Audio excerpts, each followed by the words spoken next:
जो हमारी हेडिंग है, हमने कल अभिक्रिया का वेग ज्ञात कर लेता है कि अभिक्रिया का वेग किस सेकंड में, यानी एकांक समय में अभिकारक के उत्पाद की सांद्रता में होने वाले परिवर्तन को अभिक्रिया का क्या कहते हैं, वेग कहते हैं। इसे किससे प्रदर्शित करेंगे हम, आर से प्रदर्शित कर रहे थे। अब डाल लो अभिक्रिया के वेग को प्रभावित करने वाले कारक, हेडिंग डालो अभिक्रिया के वेग को प्रभावित करने वाले कारक।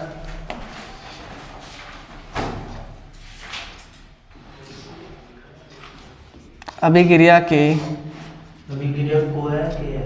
के वेग को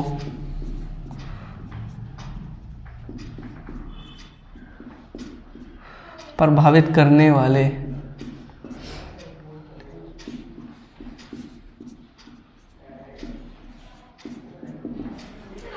अभिक्रिया के वेग को प्रभावित करने वाले कारक। और भैया इसमें नंबर 1 करके जो हमारा इसमें आज का पहला टॉपिक है वो है अभिकारकों की सांद्रता। पहला नंबर करके लिखो अभिकारकों की सांद्रता। अभिकारकों की सांद्रता, अभिकारकों की सांद्रता। और अभिकारकों की सांद्रता में बिस्मिल्लाह करके लिखना शुरू करेंगे भैया हम। लिखो यदि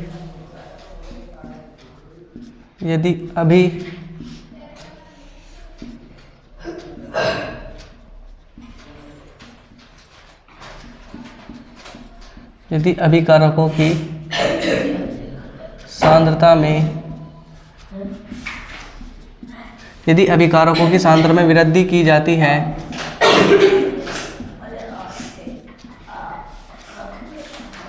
यदि अभिकारकों की सांद्रता में वृद्धि की जाती है तो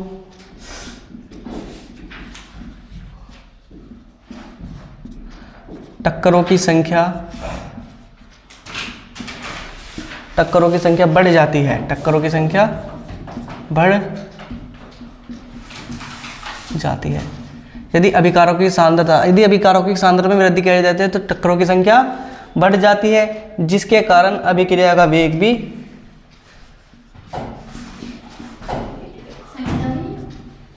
संख्या बढ़ जाती है, जिसके कारण अभिक्रिया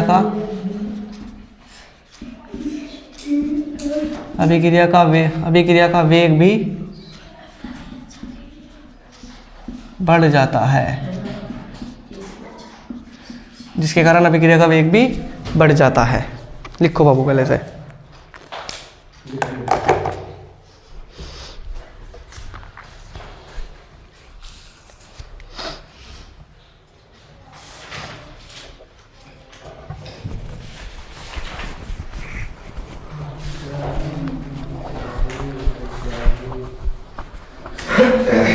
लिख लीजिए बाबू सबने। देखो अब पढ़ेंगे हम अभिकारकों की सांद्रता में का मतलब है कि अभिक्रिया के वेग को प्रभावित करने वाले कारक। अभिक्रिया के वेग को प्रभावित करने वाले कौन कौन से कारक हैं। तो पहला हमारा कारक क्या है, अभिकारकों की सांद्रता। देखो अब से हमने कल पढ़ा था, है नहीं, 200-300 साल पहले जाने, कल की बात करें पहले हमने भैया कल पढ़ा था। कल हमने बताया था कि अभिक्रिया में जो भाग लेंगे वे क्या कहलाएंगे, हमारे अभिकारक कहलाते हैं। जो अभिक्रिया में भाग लेते हैं क्या कहलाते हैं, अभिकारक। और अभिक्रिया समाप्त होने के बाद में जो हमें प्राप्त होता है वो क्या कहलाता है, हमारा उत्पाद प्राप्त होता है।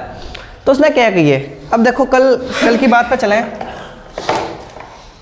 कल कह रहा था भैया वो कि जैसे हमारा यहाँ तो ये A+B क्या हमारे अभिकारक हैं, C+D क्या हमारे उत्पाद है।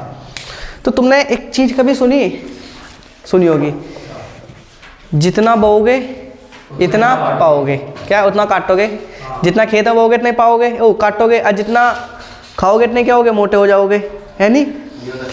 सेम टू सेम देखो ऐसी है।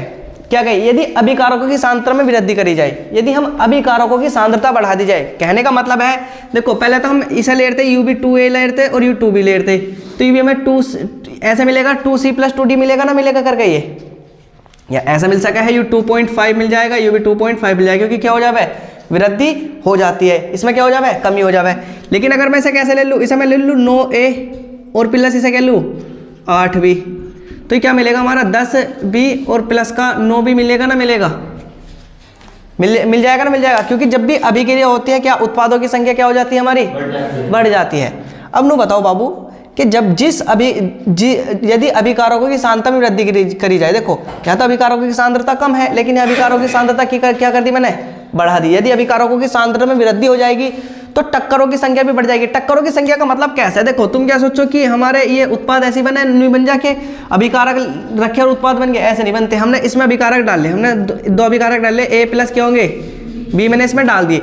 अब इसके अंदर क्या होगा, अब इसके अंदर इनमें क्या होगा, इनमें आपस में टक्कर होगा। एक तरह से जो तुमने टॉपिक पढ़ा होगा 11वीं क्लास में, तो तुम्हें पढ़ा होगा ब्राउनी गति, हर कण आपस में क्या कर रहा है, ब्राउनी गति करता रहा, क्या करता रहा, एक दूसरे पे क्या करता रहा, टक्कर मारता रहा। तो इनमें क्या होगी, यदि अभिकारकों की सांद्रता बढ़ा दी जाए, सपोज करो पहले तो मैंने यहाँ 1 लीटर ले रखा था, अब मैंने इधर की तरफ क्या ले लिया अभिकारक, 2 लीटर ले लिए, ए प्लस बी। नो बताओ अभिकारकों की सांद्रता में वृद्धि होगी नहीं होगी, और जहाँ ये अगर यहाँ 1 टक्कर मार रहे थे तो यहाँ उससे ज़्यादा टक्कर मारेंगे नहीं मारेंगे।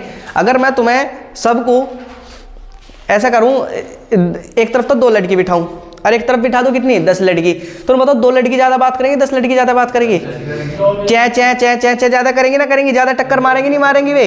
तो क्या हो जाएगी, टक्करों की संख्या, अगर मैंने अभिकारकों की सांद्रता बढ़ा दी, अभिकारकों की सांद्रता का मतलब है मैंने लड़कियों की संख्या बढ़ा दी, तो टक्करों की संख्या बढ़ जाएगी नहीं बढ़ जाएगी। और अगर हमारी टक्करों की संख्या बढ़ गई तो क्या हो जाएगा, हमारा अभिक्रिया का वेग भी क्या हो जाएगा, बढ़ जाता है, जिस कारण अभिक्रिया का क्या भैया क्या हो जाएगा, वेग बढ़ जाएगा। आगे समझ में, देखो यदि अभिकारकों की सांद्रता बढ़ा दी जाए, कहने का मतलब है कि एक तरफ 2 लड़की रख लो, एक तरफ क्या रख लो हम 10 लड़की रख ले। अब भैया पहले देखो जो 2 लड़कियां में तो नॉर्मल वाली, लेकिन जैसे हमने अभिकारकों की सांद्रता बढ़ा दी कि हमने ज़्यादा लड़कियों को कर दी, हमें ऐसा लग रहा था, हम कहीं शादी बारात में गए थे कि आवाज़ हो रही ना, तो हमने क्या करी, कहीं से ले गए 10 लड़की औरतें लाकर बिठा दी। हम लोग तो 2 औरतें ज़्यादा आवाज़ करेंगी 10 औरतें ज़्यादा आवाज़ करेंगी, 10 औरतें आवाज़ करेंगी ना करेंगी। नो बताओ पहली वाली सांद्रता तो हमारी 2 थी और दूसरी वाली सांद्रता कितनी होगी 10 होगी, तो बताओ टक्करों की संख्या बढ़ जाएगी नहीं बढ़ जाएगी। जब अभिकारक की सांद्रता बढ़ेगी तो टक्करों की संख्या बढ़ेगी नहीं बढ़ेगी। और जो हमें उत्पाद मिल रहा था, उत्पाद क्या मिल रहा था, जब 2 औरतें बात करी तो सहज सहज क्या हाल है ऐसा करके आवाज़ आ रही थी, लेकिन अब क्या होगा, अब तेज तेज आवाज़ शुरू हो जाएगी नहीं हो जाएगी, आई बीबी नू इतनी सारी बात करनी शुरू कर देंगे ना कर देगी, तो बताओ टक्करों की संख्या भी बढ़ जाएगी नहीं बढ़ जाएगी। और अगर टक्करों की संख्या बढ़ेगी तो भैया अभिक्रिया का वेग भी क्या हो जाएगा हमारा, बढ़ जाएगा नहीं बढ़ जाएगा। आगे समझे, अभिकारकों की सांद्रता के यदि हम अभिकारकों की सांद्रता बढ़ा दी जाए तो क्या होगा, तो टक्करों की संख्या क्या हो जाएगी हमारी, बढ़ जाएगी, और जिस कारण अभिक्रिया का वेग भी क्या हो जाएगा हमारा, बढ़ जाएगा। आगे समझ में पक्का बिल्कुल भूल दो तो ना। अब नंबर 2 डाल के लिखो बाबू इसमें ताप, क्या लिखेंगे, ताप। नंबर 2 लिखो ताप, हाँ नंबर 2 लिखो ताप।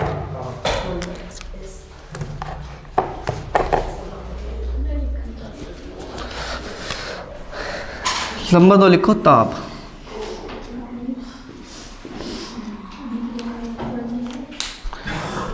नंबर 2 करके लिखो बाबू ताप। इसमें लिखो ताप बढ़ाने पर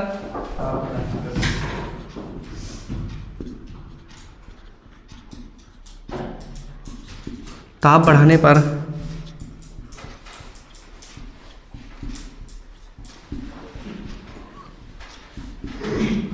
ताप बढ़ाने पर अभिकारकों के अणुओं की, ऐसे लिखे अभिकारकों के, ताप बढ़ाने पर अभिकारकों के अणुओं की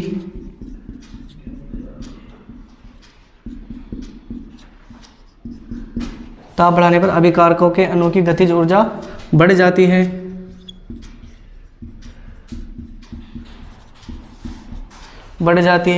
जिसके कारण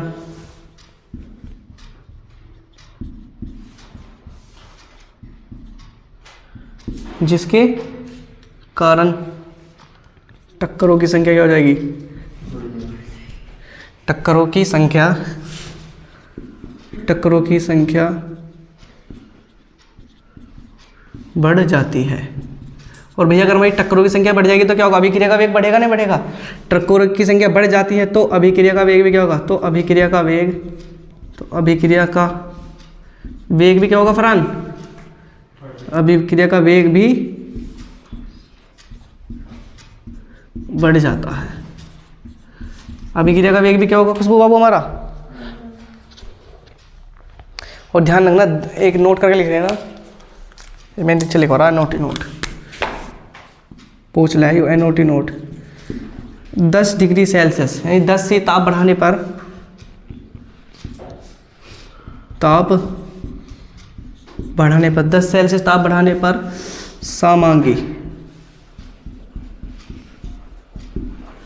समांगी अभिक्रिया का वेग, समांगी अभिक्रिया का वेग लगभग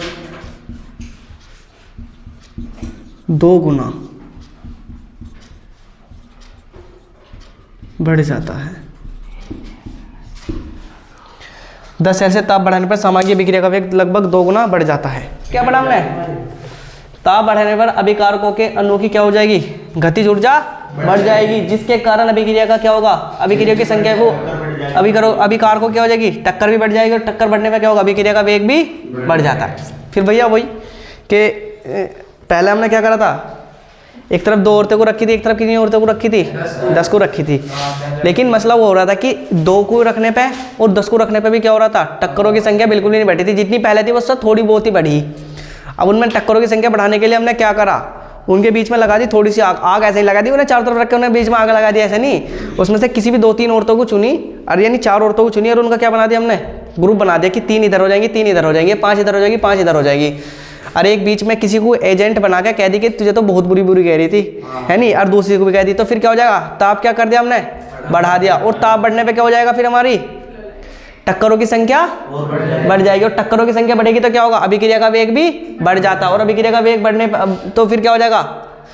यानी देखो, ताप बढ़ाने पर अभिकारक के अणुओं की क्या हो जाएगी? गतिज ऊर्जा बढ़ जाएगी, और गतिज ऊर्जा बढ़ने के कारण क्या होगा? उनकी टक्करों की संख्या बढ़ जाती है, और जब तो अभिक्रिया का वेग भी क्या होगा?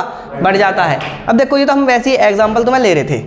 हमें बता कि अगर हम कोई अभिक्रिया कर रहे हैं, सपोज करो हम इस बीकर में एक अभिक्रिया कर रहे हैं, यानी इसमें A+B ले रखा है, इसके अंदर रखो A+B, है नहीं, और A+B को हमने क्या A+B की अभिक्रिया कर रहे हैं, तो हमें कोई ना कोई उत्पाद मिल रहा होगा, C+D मिल रहा होगा, सपोज करो इस तरह से कोई ना कोई उत्पाद मिल रहा होगा। लेकिन ये क्या था? ये नॉर्मल टेम्परेचर पे था।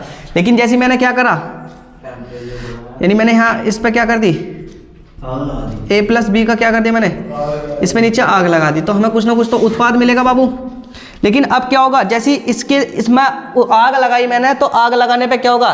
ताप बढ़ाने पर अभिकारकों की अणु की गतिज ऊर्जा क्या हो जाएगी? बढ़ जाएगी। इनके अणु क्या हो जाएंगे? इनकी गतिज ऊर्जा बढ़ जाएगी, नहीं बढ़ जाएगी? ताप बढ़ने पर हमेशा ध्यान रखना, गतिज ऊर्जा क्या होती है? हमारी बढ़ती है। और जब इनकी गतिज ऊर्जा बढ़ेगी तो ये आपस में एक दूसरे में ज्यादा टक्कर मारना शुरू कर देंगे ना, मारेंगे। और जब ज्यादा टक्कर मारेंगे तो क्या होगा? टक्करों की संख्या बढ़ जाएगी। जब ज्यादा टक्कर मारेंगे टक्करों की संख्या बढ़ेगी, और टक्करों की संख्या बढ़ेगी तो क्या होगा भैया? अभिक्रिया का वेग क्या हो जाएगा? हमारा बढ़ जाएगा। वो वाला लेडीज वाला ऑप्शन, लेडीज वाला मतलब कभी कहीं लेडीज वाला लिखो तो मैं समझाने के लिए लिख रहा हूँ कि ताप बढ़ाने पर हमारा क्या हुआ है? अब गतिज ऊर्जा बढ़ जाएगी, और गतिज ऊर्जा बढ़ेगी तो क्या हो जाएगी? हमारी टक्करों की संख्या बढ़ेगी, और टक्करों की संख्या बढ़ेगी तो क्या हो जाएगा? अभिक्रिया का वेग बढ़ जाता है। और भैया एक बार पूछ ले कि 10 सेल्सियस ताप बढ़ाने पर अगर समांगी अभिक्रिया का वेग लगभग कितना गुना हो जाता है? 2 गुना हो जाता है। समांगी अभिक्रिया का मतलब है कि अगर हम दोनों तरफ, जैसे समांगी अभिक्रिया का मतलब है, जैसे अगर यहाँ तो ये हमारी गैस है, और यहाँ हमारा क्या नाम, यहाँ भी हमारी क्या मिल जाए? गैस। तो ये अभिक्रिया कैसी रहे? समांगी अभिक्रिया रहे। लेकिन अगर मैं एक तरफ तो ले लूँ द्रव, है नहीं, और एक तरफ क्या ले लूँ मैं? गैस। ये हमारी समांगी अभिक्रिया नहीं है। जब अभिकारक और उत्पाद दोनों एक से ही हो तो वो कौन सी अभिक्रिया कहलाएगी? समांगी। अभी हमने जब विलयन वाला चैप्टर पढ़ा था, एक उसमें टॉपिक आया था कि 2 या 2 से अधिक पदार्थ के समांगी मिश्रण को क्या कहते हैं? हम विलयन कहते हैं। जब शुरू वाला चैप्टर पढ़ा था तो समांगी का मतलब है कि हमने एक चम्मच ली थी, खुशबू चम्मच से टेस्ट कराया था, नहीं कराया था मैंने तुमसे? एक बीकर बनाया था, बीकर में नमक भी डाल रहा था, चीनी भी डाल ली थी, और नींबू भी डाल रहा था। और नींबू डाल के मैंने क्या कही थी, चाहे तो तुम ऊपर से लो, या बीच में से लो, या नीचे से लो, सब जगह से टेस्ट क्या आएगा? बराबर आएगा, नहीं आएगा? सब जगह से समान मात्रा आएगी, नहीं आएगी? लेकिन दूसरी तरफ मैंने रेत का और पानी का विलयन बनाया था। बताया था तुम्हें कि अगर मैं रेत का और पानी का विलयन लूंगा, अगर मैं ज्यादा नीचे से लूंगा तो रेत क्या आएगा? हमारा ज्यादा आएगा, नहीं आएगा? और जो ज्यादा ऊपर से लूंगा तो क्या आएगा? हमारा पानी आएगा। तो वो समांगी विलयन थोड़ी होगा, वो तो कैसा होगा? विसमांगी होगा। तो इसी तरह से समांगी का मतलब है कि दोनों अगर हमारे गैस है तो समांगी होगा, दोनों द्रव है फिर भी समांगी होगा, दोनों ठोस है फिर भी होगा, क्या होगा? हमारा समांगी होगा। लेकिन अगर एक तरफ गैस, एक तरफ ठोस, एक तरफ द्रव ऐसे रख दे तो फिर क्या होगा? हमारा कोई समांगी बन जाएगा? नहीं बनने का। तो बाबू समझ में आ गया कि ताप बढ़ाने पर अभिकारकों के अणुओं की क्या हो जाएगी? गतिज ऊर्जा बढ़ जाती है। और अगर गतिज ऊर्जा बढ़ी तो टक्करों की संख्या भी क्या होगी? हमारी बढ़ जाएगी। और टक्करों की संख्या बढ़ी तो हमारा क्या हो जाएगा? वेग भी बढ़ जाएगा। अगर कभी याद ना आए तो लेडीज वाला ऑप्शन रख लिया, याद रख लियो कि एक तरफ 2 लेडीज रखी, एक तरफ 10 रख रखी। लेकिन क्या हो रहा, जब भी थोड़ा बहुत यानी इतना ज़्यादा फर्क नहीं पड़ रहा था, फिर हमने क्या जला दी उनमें, आग। आग ऐसे नहीं कि उन पर रख कर आग जला दी, क्या करा, एक तरफ किसी दो ग्रुप बांटे और दोनों तरफ क्या करा मैंने, कह दी कि तुझे नु कहती थी इसके बाल छोटे छोटे, यानी पता नहीं तू तो काली नु ऐसा ऐसा कहती थी, फिर देख उसकी कैसा करती है, तू तो मोटी, ऐसा करके कह दी ना, फिर दोनों तरफ क्या हो जाएगी, टक्करों की संख्या बढ़ जाएगी नहीं बढ़ जाएगी। तो भैया ताप बढ़ने पर अभिकारकों के अनुज की गतिज ऊर्जा बढ़ जाती है। जब उनका ताप बढ़ेगा तो उनकी क्या हो जाएगी, गतिज ऊर्जा भी बढ़ जाएगी, क्योंकि जब उन्हें हम चिढ़ाएंगे तो क्या होगी, वे गर्म हो जाएंगे ना गुस्से में, और गुस्से में क्या हो जाएगा, आदमी क्या कर ज्यादा तेजी से काम करे ना करता, तो ताप बढ़ाने पर उनकी गतिज ऊर्जा क्या हो जाएगी, फरहान बढ़ जाएगी। और बढ़ेगी तो क्या होगा भैया, हमारा वेग यानी टक्करों की संख्या बढ़ जाएगी, टक्करों की संख्या बढ़ी तो क्या होगा, हमारा वेग भी बढ़ जाएगा। समझ में आ गया। नंबर 3 लिखो भैया उत्प्रेरक। उत्प्रेरक तो तुम जानो क्या हुआ है,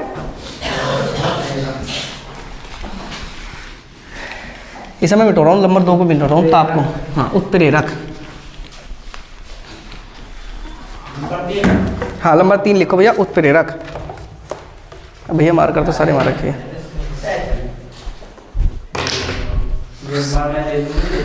दानी समझ में आ रहा बाबू ना आ रहा। नंबर 3 लिखो उत्प्रेरक।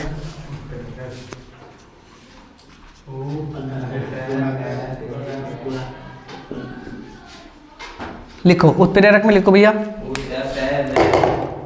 लिखो धनात्मक उत्प्रेरक की उपस्थिति में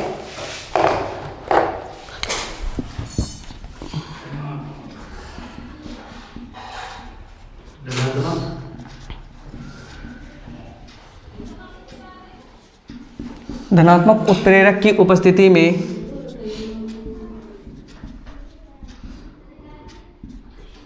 धनात्मक उत्प्रेरक की उपस्थिति में धनात्मक उत्प्रेरक की उपस्थिति में अभिक्रिया का वेग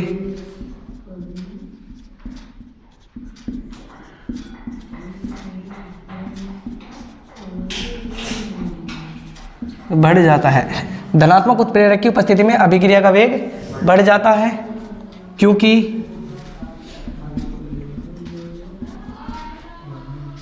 वह अभिक्रिया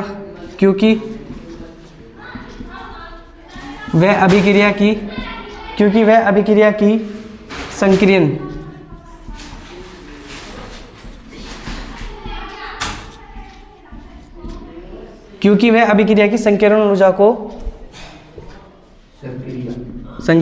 को बढ़ा देता है। संक्रियन, क्योंकि वह अभिक्रिया की संकीर्ण ऊर्जा को क्या कर देता है भैया, बढ़ा देता है। जबकि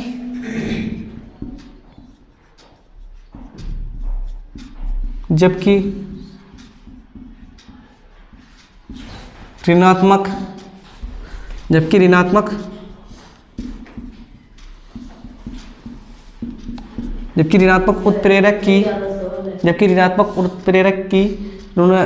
उत्प्रेरक ऐसे लिखो, जबकि ऋणात्मक उत्प्रेरक अभिक्रिया के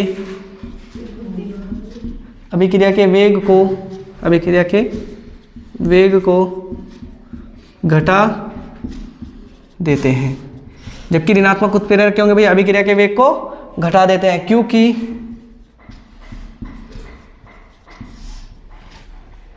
अभिक्रिया की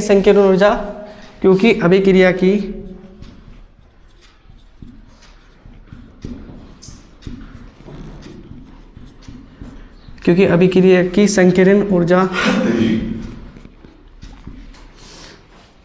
संकीर्ण ऊर्जा को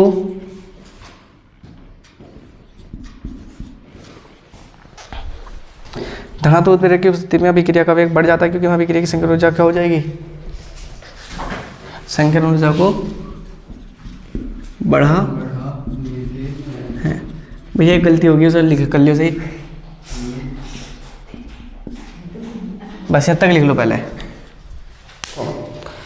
धनात्मक उत्प्रेरक की उपस्थिति में अभिक्रिया का वेग क्या होगा, हमारा बढ़ जाता है, क्योंकि अभिक्रिया की क्या कर देता है, संकीर्ण ऊर्जा को घटा देता है। जबकि ऋणात्मक उत्प्रेरक अभिक्रिया के वेग को क्या कर देता है, घटा देता है, क्योंकि उसकी क्या होगी, क्योंकि वह अभिक्रिया की संकीर्ण ऊर्जा को क्या कर देता है, बढ़ा देता है। अब देखो संकीर्ण ऊर्जा का मतलब है, पढ़ेंगे क्या, देखो संकीर्ण ऊर्जा मैंने तुमसे उदाहरण टॉपिक ले रखा, आगे आने वाले में संकीर्ण ऊर्जा का पूरा टॉपिक है मैं तुम्हें कराऊंगा, पर बस फिलहाल इतना समझो कि जैसे हमारे ऐसे समझो A + B और हमें क्या मिल रहा, C+D उत्पाद मिलेंगे। यानी हमारे क्या है अभिकारक है, ये क्या हमारे उत्पाद। देखो हमारे अभिकारक और उत्पाद कैसे अभिक्रिया करा है, क्योंकि जब अभिकारक ही आपस में अभिक्रिया करेंगे जब भी तुम्हारा उत्पाद का निर्माण होगा नहीं होगा। लेकिन अभिकारकों की भी यानी जो वे करेंगे ना अभिक्रिया, उसका करने का भी एक नियम है। उसका करने का क्या नियम है भैया, क्योंकि दोनों के पास अगर समान ऊर्जा है तो ये अभिक्रिया करेंगे, जो समान ऊर्जा है तो क्या अभिक्रिया नहीं करेंगे।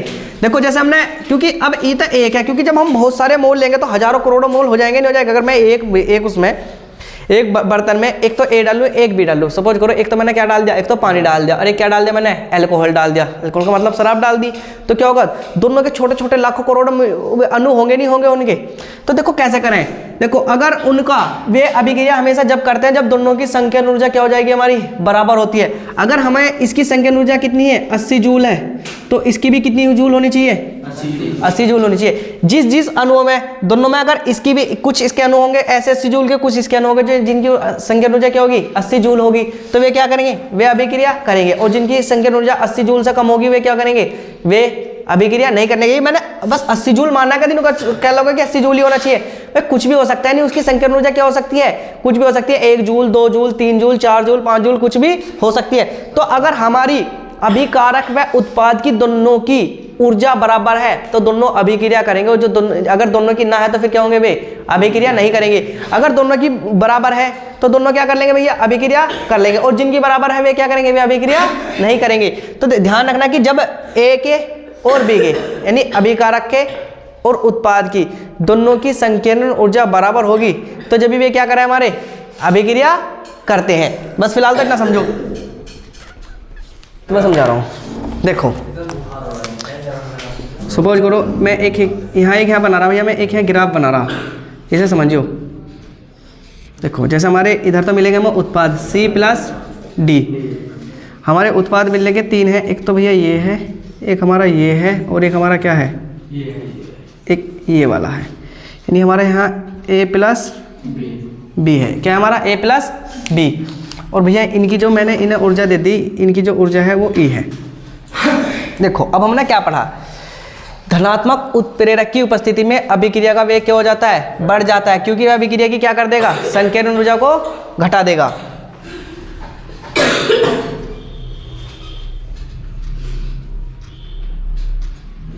मैं एक बीकर लिया, अभी मैंने जैसे तुम्हें बीकर में बताया था अभी कि इसमें नहीं A+B है, A+B जब ये अभिक्रिया करेंगे, जब दोनों यानी सपोज करो दोनों जब ये अभिक्रिया करेंगे जब दोनों का मान कितना हो, दोनों का समान हो, यानी दोनों पे संकीर्ण ऊर्जा क्या हो हमारी, बराबर हो। अगर 80 जूल इसकी है और 80 जूल इसकी है, दोनों क्या करेंगे, जब ये अभिक्रिया करेंगे। और भैया इधर आ जाओ, अब ऐसे सेम टू सेम मैंने क्या बताया, अगर धनात्मक उत्प्रेरक की उपस्थिति में अभिक्रिया का वेग क्या हो जाता है हमारा, बढ़ जाता है, क्योंकि वह अभिक्रिया की संकीर्ण ऊर्जा को क्या कर देगा हमारा, कम है, वो घटा देता है। देखो अगर मैं तुमसे एक चीज पूछूं, ये तो हमारा 10th है, ये क्या है 12th है, और ये क्या है, ये हमारा सपोज करो इसे BSc मान लो, क्या मान लो, BSc। हाँ ये BSc ग्रेजुएशन हो, जब तुम 12वीं कर लोगे ना उसके बाद ग्रेजुएशन करोगे। पंखे की एक स्पीड कम कर दे, ज़्यादा तेज चल रहा। देखो अब सरकारी मास्टर के फॉर्म निकले, ठीक है। अब भैया सरकारी मास्टर के फॉर्म निकले हैं, तो अब मैं उसमें 3 कैटेगरी है कि अगर 10वीं वाले बच्चे भी अप्लाई करेंगे, 12वीं वाले बच्चे अप्लाई करेंगे, और क्या करेंगे, BSc वाले भी बच्चे अप्लाई करेंगे।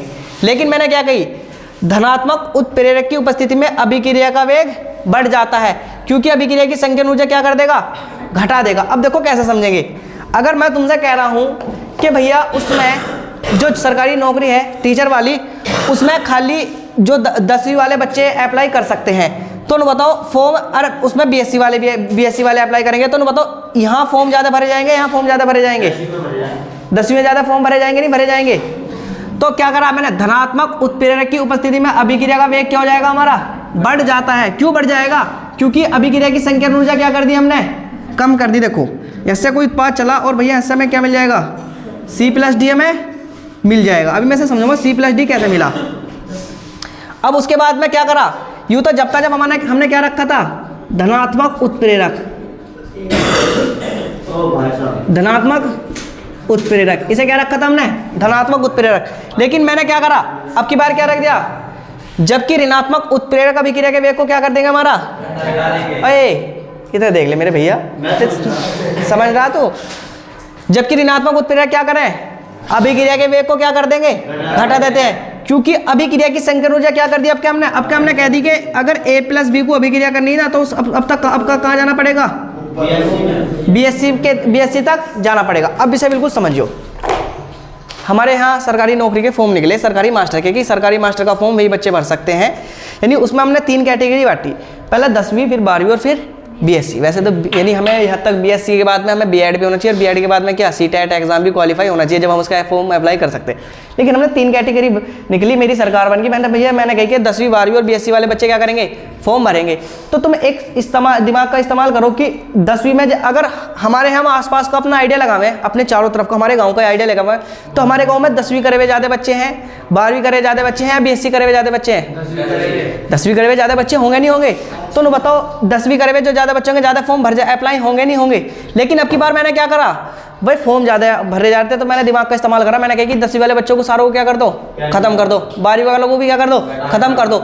अब क्या करेंगे हम, अब सिर्फ फॉर्म वही अप्लाई करेंगे जिनका क्या हो हमारे पास, BSc। तो मैंने BSc करी, और BSc करने वाले अगर मैंने BSc तक लिया तो नु बताओ फिर बच्चों की संख्या कम हो जाएगी नहीं हो जाएगी? हो जाएगी नहीं हो जाएगी? क्योंकि मैंने यहाँ क्या रखा था, यहाँ धनात्मक उत्प्रेरक रखा था। मैंने एक ऐसे मास्टर से यानी एक ऐसी कमेटी का गठन करा था कि जो सब बच्चे यानी सब बच्चों को नौकरी मिल जाए। लेकिन क्या हुआ, बच्चे क्या हो गए फिर हमारे ज़्यादा हो रहे थे, तो मैंने क्या रखा, फिर यहाँ क्या लगा रख दिया मैंने, एक ऋणात्मक उत्प्रेरक। ऋणात्मक उत्प्रेरक का मतलब क्या है हमारा, जो उसमें क्या करे, कमी कर देता है। अब देखो, धनात्मक उत्प्रेरक की उपस्थिति में अभिक्रिया का वेग क्या हो जाता है, बढ़ जाता है। अभिक्रिया का वेग क्यों बढ़ेगा, क्योंकि अभिक्रिया में भाग लेने वालों की संख्या अधिक हो जाएगी नहीं हो जाएगी? भाई अगर कम कक्षा वाले बच्चे भाग ले रहे तो अभिक्रिया का वेग बढ़ जाएगा नहीं बढ़ जाएगा?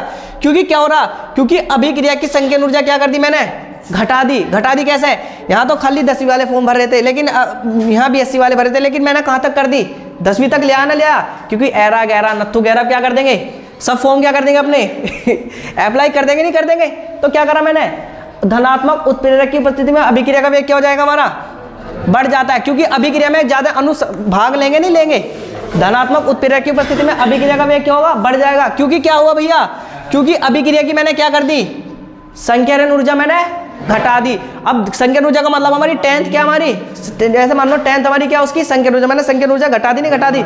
लेकिन मैंने क्या करा, अब मैंने थोड़ा सा अब इसमें पावर लगाई, मैंने क्या करा, मैंने उसमें ऋणात्मक उत्प्रेरक लिखा है, और ऋणात्मक उत्प्रेरक अभिक्रिया के वेग को क्या कर देता है, घटा देता है। तो तुम एक बात का इस्तेमाल करके देखो, अगर यहाँ 500 बच्चे अप्लाई कर रहे होंगे तो यहाँ खाली 100 बच्चे अप्लाई करेंगे ना करेंगे? क्योंकि क्या करा मैंने, जबकि ऋणात्मक उत्प्रेरक अभिक्रिया के वेग को क्या कर देगा, घटा देगा। नो बताओ, जब कम बच्चे भाग लेंगे तो अभिक्रिया का वेग घटेगा ना घटेगा?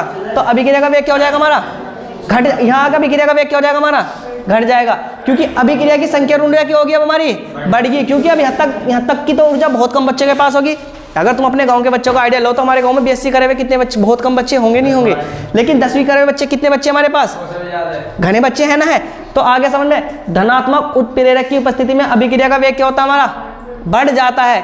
धनात्मक उत्प्रेरक की उपस्थिति में अभिक्रिया का वेग बढ़ जाता है, क्योंकि अभिक्रिया की संकीर्ण ऊर्जा क्या कर दी मैंने, घटा दी। क्योंकि अब जो 10th करे हुए भी क्या कर सकते हैं, फॉर्म को अप्लाई कर सकते हैं। लेकिन अगर मैं यही ऋणात्मक उत्प्रेरक में अभिक्रिया का वेग क्या हो जाएगा, घटा देता है। क्योंकि अब अभिक्रिया के यहाँ तक आने में एक तो कम अणु आएंगे, और जब कम अणु आएंगे तो अभिक्रिया का वेग कम होगा नहीं होगा? और जब कम अणु आएंगे तो उसकी संकीर्ण ऊर्जा क्या होगी, बढ़ेगी होगी नहीं होगी? यू क्या हमारी ऊर्जा है, क्या है, ये हमारी संकीर्ण ऊर्जा है, और ये क्या भैया हमारा उत्पाद है।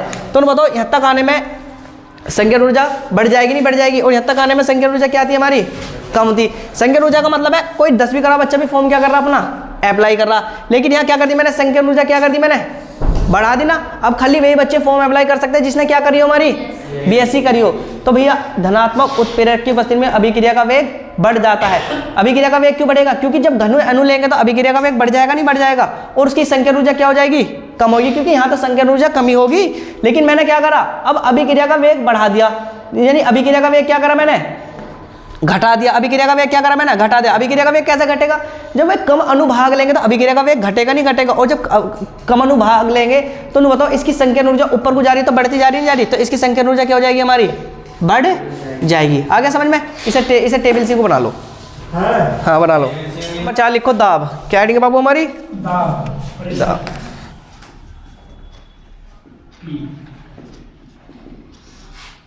दाब। हम दाब में लिखेंगे भैया, लिखो अभिक्रिया पात्र पर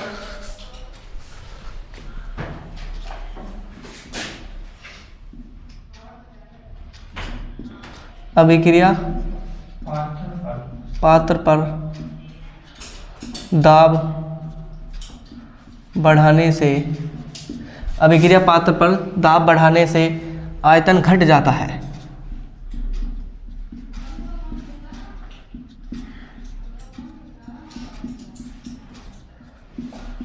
अभिक्रिया पात्र पर दाब बढ़ाने से आयतन क्या होता है हमारा?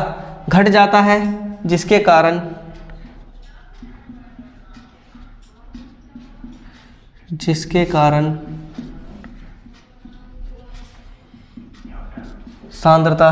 कारण सांद्रता बढ़ जाती है।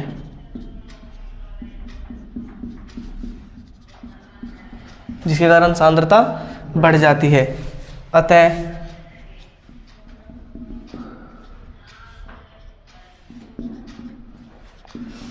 टक्करों की संख्या भी बढ़ जाती है। अतः क्या होगा भाई? हमारी टक्करों की संख्या भी बढ़ जाती है, जिसके कारण अगर ये टक्करों की संख्या बढ़ेगी तो बाबू क्या होगा? वेग बढ़ेगा घटेगा? जिसके कारण वेग भी बढ़ता है। जिसके कारण वेग भी बढ़ता है। यह गैस अभिक्रिया पर लागू होता है।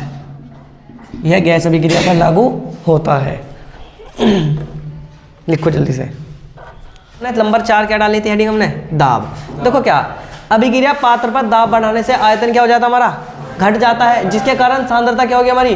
बढ़ जाती है। अतः टक्करों की संख्या भी बढ़ेगी, जिसके कारण वेग भी बढ़ता है और यह गैस अभिक्रिया पर लागू होता है। देखो हमारी कोई गैस अभिक्रिया है, ऐसा समझो। हम अगर हमारी गैस अभिक्रिया है तो गैस अभिक्रिया को हम किसी बर्तन में तो कराएंगे, यानी गैस का क्या काम रहा है? गैस क्या हो जाए हमारी? रफू चक्कर हो जानी हो जाती। तो हमने एक गैस पात्र बनाया ऐसे करके, ऐसा करके गैस पात्र बनाया हमने। और भैया ये यानी इसमें यू क्या भरी पड़ी? इसमें यानी A+B भरे पड़े और इसमें हमें यानी C+D भी इसमें उत्पाद हमें ऐसे मिल जाएगा। कोई हमारी क्या खुशबू है? वो हमारी गैस अभिक्रिया है, ठीक है। ये फैली पड़ी है। हमने इस पर ऊपर से क्या लगाया? ऊपर से क्या लगाया? दाब लगाया। इसे क्या करा? नीचे को दबाने की कोशिश करी। तो जैसे हम इसे नीचे को दबाएंगे, नीचे को दबाने के बाद में जो हमारी गैस अभिक्रिया है, मैं इधर एक चित्र और बना रहा बाबू छोटा सा, यानी अब यानी यूँ हम जैसे ही पिस्टन ऐसे नीचे को दबाएंगे तो यहाँ तक आ जाएगा, नहीं आ जाएगा? और फिर क्या हो जाएगी? अब तो गैस इसमें खुली खुली भर रही थी, अब फिर गैस क्या हो जाएगी बाबू? इसमें बीच बीच का भर जाएगी, नहीं भर जाएगी? बाहर निकल जाएगी। बाहर क्यों निकलेगी जब गैस ही में नहीं बर्तन नहीं बंदा हमारा? यानी इसमें गैस क्या थी? इसमें तो गैस फैली पड़ी थी। अब देखो उसने क्या कही है कि अभिक्रिया पात्र पर, ये अभिक्रिया पात्र तो है, अभिक्रिया पात्र पर दाब बढ़ाने से हमने क्या करा? इस पर दाब बढ़ाया होगा, नहीं दाब बढ़ाया होगा? अभिक्रिया पात्र पर दाब बढ़ाने से आयतन क्या हो जाता है? घट जाता है। यहाँ तो इसका आयतन इतना था, इसका आयतन घट गया, नहीं घट गया? आयतन कहाँ तक आ गया हमारा? यहाँ तक आ गया, नहीं आ गया आयतन हमारा? तो बताओ आयतन इसका घटा नहीं घटा? आयतन घट जाता है, जिसके कारण क्या होगी? सांद्रता बढ़ जाती है। अब तो ये दूर दूर फैले पड़े, अब ये क्या आ गया? ये बीच बीच के बंद हो गए ना, क्या होगी? सांद्रता बढ़ेगी, नहीं बढ़ेगी? और अगर सांद्रता बढ़ जाती है तो भैया क्या होगी? टक्करों की संख्या भी बढ़ जाएगी। नो बताओ, यहाँ ज्यादा टक्कर मारेंगे, यहाँ ज्यादा टक्कर मारेंगे, यहाँ ज्यादा टक्कर मार रहे होंगे ना, मारेंगे। और जिसके कारण क्या होगा? अभिक्रिया का वेग भी बढ़ जाता है। तुम ऐसा समझो, तो मैं कैसे बताऊं? जैसे बस है, बस में कितने आदमी आने चाहिए? बस में ज़्यादा 40 से 50 आदमी आ जाएंगे। लेकिन क्या कर रहे हैं बस में? क्या अगर हम उसमें 100 आदमी घुसा दें, क्या करें? 100 आदमी घुसा दे तो बताओ भीड़ ज़्यादा है भड़ाका हो जाएगा नहीं हो जाएगा, उसमें सांद्रता भी उसकी बढ़ जाएगी। पहले तो 50 आदमी थे, हमने कितने घुसा दिए उसमें 100।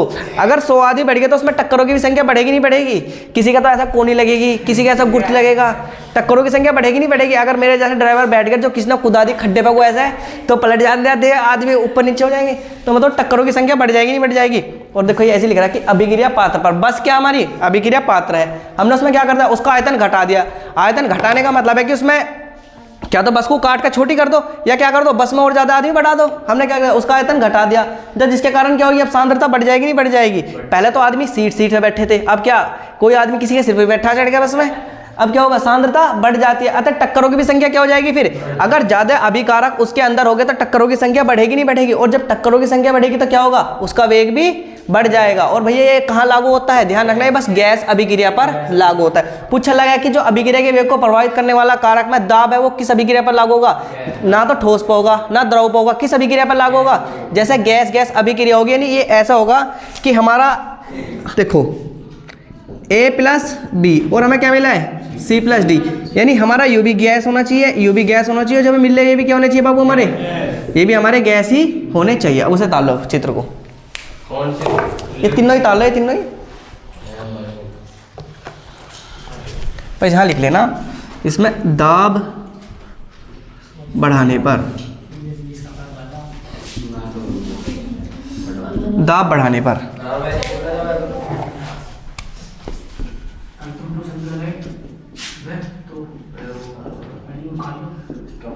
ओ फरहान अब चुप हो,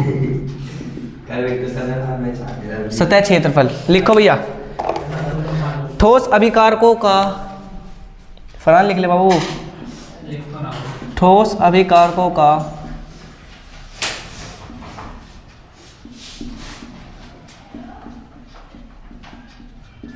ठोस अभिकारकों का सतही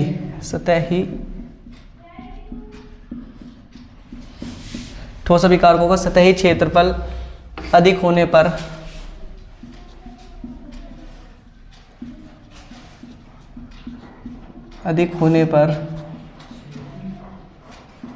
अभिक्रिया का वेग बढ़ जाता है। ठोस अभिकारकों का सतही क्षेत्रफल अधिक होने पर अभिक्रिया का वेग बढ़ जाता है।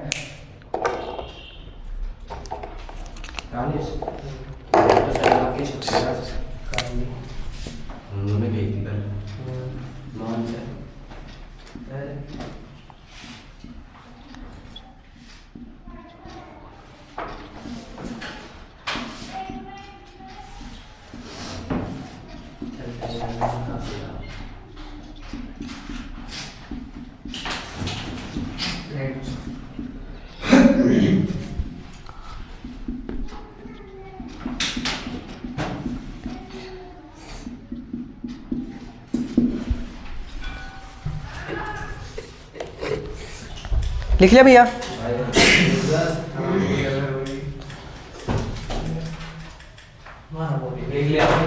देखो सबने लिख लिया भैया, राशिद जुनेद ये क्या नाम तेरा, दानिश जैन चुप हो जाओ बाबू। देखो तो भैया लड्डू कहाँ है, चलो भाई चुप हो जाओ। देखो सतह क्षेत्रफल का मतलब क्या है, देखो ठोस अभिकारकों की सतह क्षेत्रफल अधिक होने पर अभिक्रिया का वेग क्या होता है बढ़ जाता है। जैसा अगर मैं तुम्हें दो चीज़ दूँ, एक तो मैं जिया को और एक खुशबू को, जिया को दूंगा मैं एक लकड़ी काट के लेकर पेड़ पे से जाके, और लकड़ी सूखी भी होनी चाहिए, और वो है नहीं जिया को दे दूँगा कि जिया बाबू ले जैसे घर, और इससे कल को खीर बना के ले गई है, जिया ले आई खीर बना कोई दिक्कत नहीं। लेकिन मैं अगर वहीं खुशबू को दूँ, मैं उस लकड़ी को काटूँ तो रहेगी तो इतनी बड़ी लकड़ी सेम टू सेम दोनों सेम वेट की भी रहेगी, लेकिन मैं लकड़ी का क्या करूँगा उसकी छिलन करता हूँ। छिलन का मतलब एक तरह से उसका बारूदा सा बना के नहीं, उस पर से छील जैसे छिलन सी हो जाती है उसकी छोटी छोटी, उस पर से फट्टी से उतार दूँगा, तो बताओ लकड़ी तेज़ी से जलेगी या उसकी छिलन तेज़ी से जलेगी, छिलन जल्दी खत्म हो जाएगी ना हो जाएगी। तो अगर कोई अभिक्रिया हमारी ऐसे जैसे लकड़ी का जलना भी एक क्या हमारी अभिक्रिया है ना, है तो क्या है लिखा कि ठोस अभिकारकों की, बताओ लकड़ी ठोस होवे द्रव या गैस होवे, ठोस है ना, ठोस अभिकारकों की सतही क्षेत्रफल अधिक होने के कारण, देखो लकड़ी दोनों लकड़ी ठोस है, सपोज करो हमारी क्या है ये बाबू, ये इतनी बड़ी क्या हमारी एक लकड़ी है, तो नु बताओ इसका अब हम जलाएंगे तो इधर की साइड से तो जलाएंगे बाबू इसे, इधर की, तो इसका क्षेत्रफल तो इतना सा है, ठीक है। लेकिन अगर मैं यही एक सतही क्षेत्रफल यानी छोटी छोटी छिल्लियाँ बनाऊँ, ऐसे करके ऐसे करके ऐसे करके ऐसे करके, तो बताओ इनका क्षेत्रफल ज़्यादा है ना, है ज़्यादा का मतलब है ये इनका भी इधर से भी क्षेत्रफल है और इधर से भी क्षेत्रफल, ये क्या करेंगे एक साथ ही ठाकर चूल्हे में फेंक देंगे ना 3-4 को, तो बताओ ये तेजी से जलेंगे या ये तेजी से जलेगी? तो भैया यही लिख रखा है कि ठोस अभिकारकों का सतह क्षेत्रफल अधिक होने के कारण, है तो दोनों ठोस, यू भी ठोस है ये भी ठोस है, लेकिन क्या कही, ठोस अभिकारकों का सतह क्षेत्रफल अधिक होने के कारण, इसका तो सतही क्षेत्रफल देखो ये वाला क्षेत्रफल है, यू अधिक यू कम है ना, और इनका क्या है, इसका इधर से भी जलेगा और इधर से भी जलेगा, क्योंकि हम इसे क्या करते हैं पूरी की पूरी चूल्हे में उठा के ऐसे रख देंगे ना, रख देंगे, तो क्या अधिक होने पर अभिक्रिया का वेग क्या हो जाएगा, और अभिक्रिया क्या होगी हमारी, जल्दी हो जाएगी। तो भैया जैसे लकड़ी के बड़े टुकड़े की अपेक्षा, ये लकड़ी का बड़ा टुकड़ा है की अपेक्षा लकड़ी की छीलन, ये क्या छीलन का तेजी से जलना, क्या होंगी हमारी, तेजी से जलेंगी। आगे समझ में। अब नंबर 5 लिखो, हाँ 6 लिखो भैया, अभिकारकों की प्रकृति, अभिकारकों की प्रकृति, अभिकारकों की प्रकृति, अभिकारकों की प्रकृति। नंबर 6 लिखो, अभिकारकों की प्रकृति।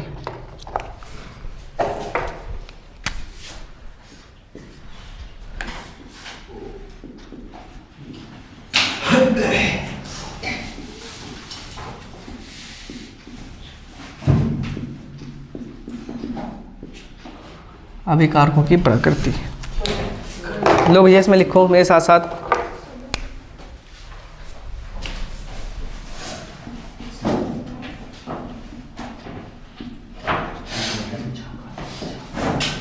गैसीय अभिक्रिया का, गैसीय अभिक्रिया का वेग,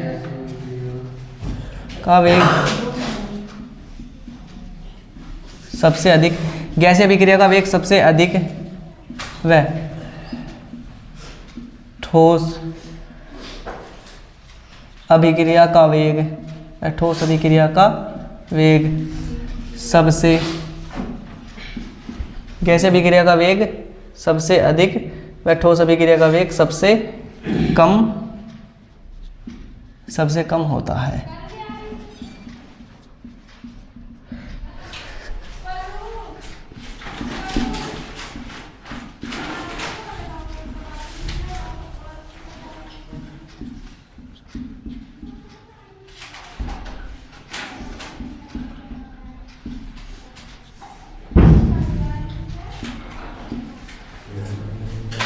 लिखो जल्दी से, अभिकारकों की प्रकृति।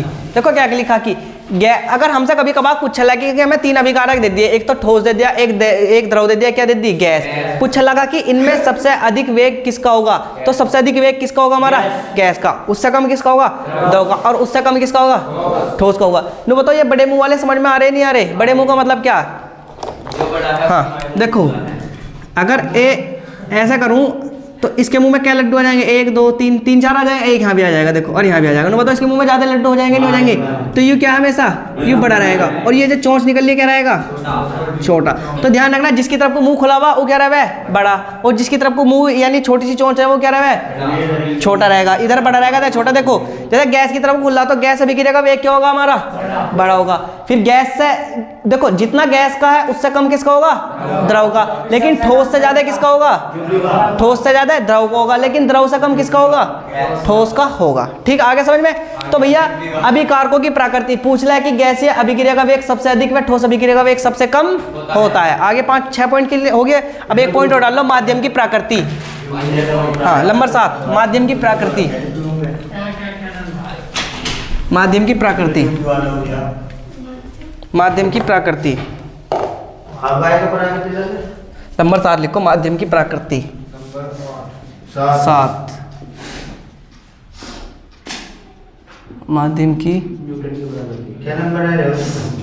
प्रकृति, माध्यम की प्रकृति लिखो भैया इसमें।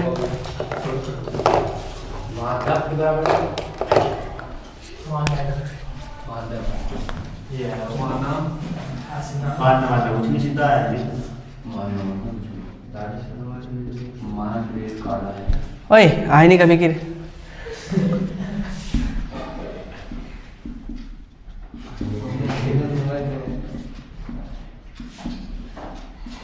आयनिक अभिकारकों की अभिक्रिया का वेग, आयनिक अभिकारकों की अभिक्रिया का आयनिक अभिकारकों की अभिक्रिया का वेग ध्रुवीय माध्यम में अधिक, ध्रुवीय माध्यम में अधिक व ध्रुवीय माध्यम में अधिक व अध्रुवीय अध्रुवीय माध्यम में व अध्रुवीय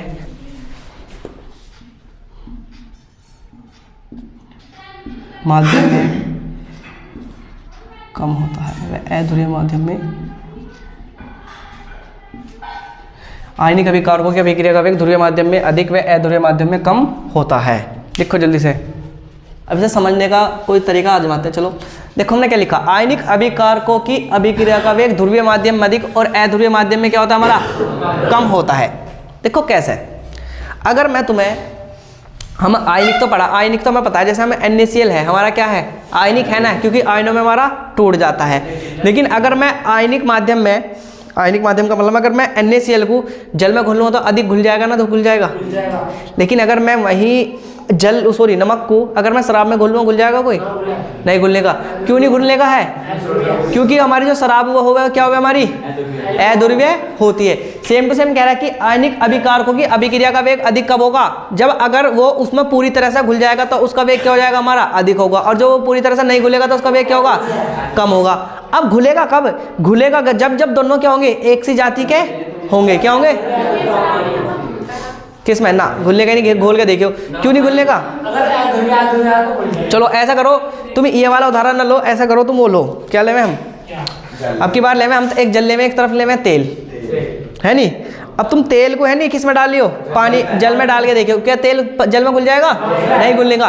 क्यों नहीं घुलने का, जो हमारा तेल रहा है वो क्या रहा है, हमारा अध्रुवीय, और जल क्या रहा है, हमारा ध्रुवीय। इसी तरह से नमक को तुम काय में डाल के देखियो, तेल में डाल के देखियो, तेल घुल जाएगा कोई, नहीं घुलने का। क्यों नहीं घुलने का, जो हमारा नमक रहेगा वो क्या रहेगा, हमारा ध्रुवीय रहेगा, और जो हमारा वो क्या है, तेल क्या है, अध्रुवीय रहता है। अब भैया सेम टू सेम है कि आयनिक अभिकारकों की अभिक्रिया का वेग क्या होता है, ध्रुवीय माध्यम में अधिक है। अगर हम समान माध्यम लेंगे तो उसमें क्या होगा, अधिक होगा।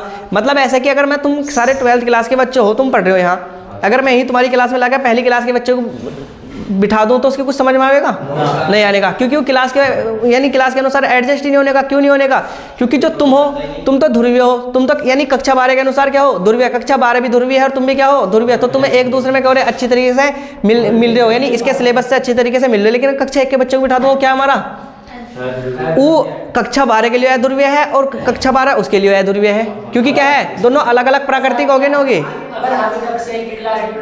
हाँ, कक्षा 1 की क्लास में बिठा दे भैया, जब भी तुम उसके अनुरूप हो ही नहीं, क्योंकि तुम क्या हो, तुम भी उनके, तुम ज्यादा बड़े होगे। तो क्या लिखा हमने, माध्यम की प्रकृति, आयनिक अभिकारकों की अभिक्रिया का वेग क्या होगा, ध्रुवीय माध्यम में क्या होता है, हमारा अधिक होता है। जब वो उसमें अच्छी तरीके से घुल जाएगा तो उसका वेग अधिक होगा, नहीं होगा, और जो उसमें अच्छी तरीके से नहीं घुलेगा तो उसका वेग क्या होगा भैया, कम होता है। आगे समझ में। अब नंबर बस अंतिम है, अगला 8वां नंबर डालो, विकिरण का प्रभाव। हाँ अभी खत्म हो जाएगा, विकिरण का प्रभाव, विकिरण का प्रभाव। विकिरण क्या रहा है, मुझे कोई बताएगा, विकिरण का प्रभाव। चलो मैं बताऊंगा। देखो स्कूल में पहला घंटा भी खाली, सारे खाली, दूसरा घंटा पढ़े, 5 घंटा पढ़े, सारे खाली। बायोलॉजी को पढ़ा, बस बायोलॉजी पढ़ी बस, सारे क्या ओ भैया कुछ रासायनिक लिख लो अभी, कुछ रासायनिक अभिक्रियाओं का वेग विकिरण की उपस्थिति में, विकिरण की उपस्थिति में बढ़ जाता है। कुछ रासायनिक अभिक्रियाओं का वेग विकिरण की उपस्थिति में बढ़ जाता है। इसकी कुछ पहचान लिखो। किसकी? ये तुमने अभी लिख रखा, अभिक्रिया।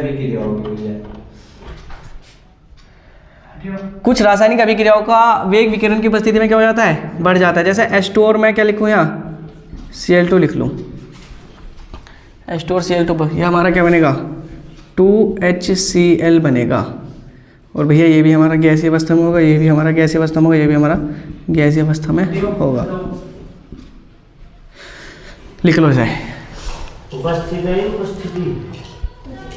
उपस्थिति में इस पे एक और आएगा। उपस्थिति में कहाँ है उपस्थिति? हाँ HU हाँ, उपस्थिति में बढ़ जाता है। अल्लाह विकिरण, विकिरण से मतलब क्या है? विकिरण का मतलब रह है कि जो सूर्य जी का प्रकाश आवे ना, जो सूरज बाबा बैठे ऊपर, उनका क्या है प्रकाश को क्या कहें हम विकिरण कहें। तो कुछ रासायनिक अभिक्रिया का वेग विकिरण की उपस्थिति में, देखो अब अभिक्रिया कायम हो रही हो। अब देखो वैसे तो हम अभिक्रिया को ज़्यादातर कहाँ करावे हैं लैब में करावे हैं, लेकिन अब अभिक्रिया कहाँ करा रहे हैं अब हम कह रहे हैं सूरज की उपस्थिति में, सूरज के प्रकाश की उपस्थिति में। यानी कहीं से सूरज बाबा बैठे हुए हैं, हाँ यानी ऐसे मान लो ऐसे तरह में, और ये क्या डाल लें अपनी ये अपनी प्रकाश की किरण इसमें डाल लें, तो क्या कुछ रासायनिक अभिक्रियाओं का वेग विकिरण की उपस्थिति में क्या हो जाएगा भैया हमारा बढ़ जाता है। जैसे हमारी H2C2 क्या बनेगा 2HCl बनेगा। यू भी हमारी गैस है, यू भी गैस है, यू भी गैस है। इसे देख के उसमें अगर किसी को भी कोई डाउट है मुझे पूछ सको कि यानी अगर थोड़ा बहुत दिमाग पर जोर लगाओ, इसे देख के इसमें एक डाउट है। क्या डाउट है बताओ? देखो क्या डाउट है। हम पता HCl क्या रहा है, HCl रहा है हाइड्रोक्लोरिक अम्ल, लेकिन हाइड्रोक्लोरिक अम्ल तो हमारा लिक्विड अवस्था में रहा है। लिक्विड अवस्था का मतलब है कि द्रव अवस्था में रहा है। भाई हमारे पेट में हाइड्रोक्लोरिक अम्ल पाया जावे नहीं पाया जाता, जिसे हम क्या बोलते हैं HCl, ठीक है। हमारे पेट में पाया जावे वो भैया, वैसे भी नहीं तो पेट में नहीं और सब जगह ये नहीं, अगर हम कैसे वैसे ले जावे। लेकिन देखो यूँ यहाँ भी गैस में, यूँ यहाँ भी गैस में, यूँ गैस में कैसा आया? तुम तो कहोगे भैया द्रव अवस्था में। ये गैस में इसलिए आया कि अगर देखो अगर हम किसी द्रव में HCl को घोल दें, HCl गैस को घोल दें तो क्या कहलाएगा हाइड्रोक्लोरिक अम्ल का विलयन कहलाएगा। लेकिन अगर हम HCl खाली क्या रहे हैं, HCl हमारी क्या रहे हैं, HCl हमारी गैस भी रहती है। अब इसे बैलेंस कर लो, हाइड्रोजन 2 है, हाइड्रोजन 2 है, Cl 2 है, Cl 2 है, Cl भी बैलेंस हो रहा है। तो कुछ रासायनिक अभिक्रियाओं का वेग किसकी सूरज की उपस्थिति में क्या हो जाता है हमारा बढ़ जाता है। ये भैया 8 विकिरण का प्रभाव पूछ लिया है कि अभिक्रिया के वेग पर विकिरण का प्रभाव क्या पड़ता है। तो उस विकिरण का प्रभाव क्या पड़ेगा, अभिक्रिया का वेग क्या हो जाए बढ़ जाता है। समझ में आ गया? अगर कुछ भी 8 पॉइंट से कोई भी दिक्कत है तो भैया मेरे से पूछ सकते हो ना।